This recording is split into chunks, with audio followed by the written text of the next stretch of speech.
lebih rendah dibandingkan tingkat nasional. Namun, terdapat isu aktual yaitu pengangguran lulusan SMK lebih tinggi dibandingkan lulusan jenjang pendidikan lainnya. Pertanyaannya, bagaimana tanggapan paslon terhadap isu tersebut dan apa strategi untuk menekan angka pengangguran usia produktif di Jawa Timur? Sudah jelas, Bapak, waktu Anda 1,5 menit dimulai pada saat Anda berbicara. Silakan. Terima kasih. Ini yang menjadi concern bagi pasangan Lulu dan Lukman, bahwa kita punya PR besar. Ternyata SMK yang adalah sekolah vokasi, yang seharusnya lulusannya bisa langsung lulus mendapatkan pekerjaan, tetapi justru menyumbang TPT, tingkat pengangguran terbuka tertinggi di Jawa Timur. Ini miris saudara, ini yang kita tidak inginkan, ini yang kita harus benahi. Apa yang seharusnya dilakukan? Yang pertama tentu saja link and match antara dunia pendidikan dengan dunia industri. Karena itu mapping ulang sebenarnya kebutuhan industri di Jawa Timur ini seperti apa. Kalau ternyata kebutuhannya terkait otomotif, janganlah SMK-nya tata boga. Kalau ternyata kebutuhannya misalnya terkait dengan AC di dunia industri, pendidikannya jangan pula ngurusin makanan, misalnya begitu.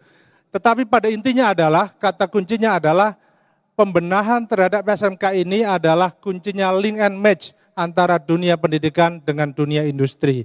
Ini harus kita benahi. Kenapa? Karena kalau kita tidak sungguh-sungguh membenahi ini, maka jangan salahkan jika suatu hari bonus demografi ini akan menjadi bencana demografi. Karena itu harus dikoreksi, harus diubah agar ke depan kepemimpinan lebih baik dan lebih maju. Terima kasih. Masih ada waktu. Ada yang tambahkan, Bapak? Cukup? Baik. Ya. Oke. Baik, mohon tenang terlebih dahulu, Ibu Bapak. Terima kasih. Ya. Selanjutnya kita akan beri kesempatan kepada calon wakil gubernur nomor urut 3 untuk menanggapi cawagup dari nomor urut 1 dan waktu Anda 1 menit dimulai dari sekarang. Ya, memang permasalahan tenaga kerja dan sekolah menjadi problem utama, terutama kami sebagai akademisi, sebagai wakil rektor di Unibdu, sangat merasakan itu. Nah, problemnya adalah memang sekarang ini yang kita hadapi adalah mulai bergesernya dari padat karya ke padat modal. Sehingga jumlah keterserapan tenaga kerja itu pasti akan berkurang.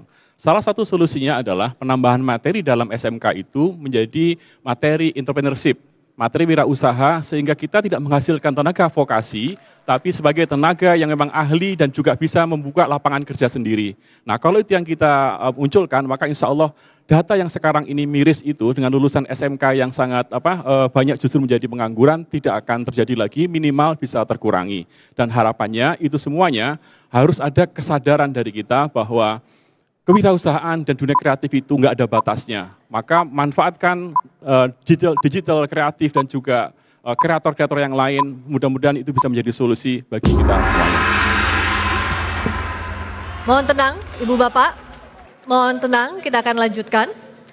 Berikutnya kami berikan kesempatan untuk calon wakil gubernur nomor urut 2 untuk menanggapi jawaban dari calon wakil gubernur nomor urut 1. Silakan. Waktu 1 menit dihitung pada saat mulai berbicara, mohon tenang terlebih dahulu. Baik, terima kasih. Silakan. Saya yakin ada lulusan-lulusan SMK yang memperhatikan debat pada malam hari ini dan mungkin tidak langsung setuju kalau dikatakan lulusan SMK itu terlalu banyak yang menganggur. Karena tolok ukurnya ini yang berbeda. Hari ini kalau ditanya Anda kerja berapa jam kerjanya? 8 jam enggak? Enggak, saya kerja 3 jam, 4 jam sehari. Oh, artinya Anda menganggur. Oh, enggak begitu. Karena sekarang kita kerja kreatif. Anak-anak SMK kita ini banyak yang lulus jadi pekerja freelance. Bukan lagi pilihannya hanya karyawan atau wirausaha. Ada jalan tengah yang disebut oleh Pak Jokowi gig economy.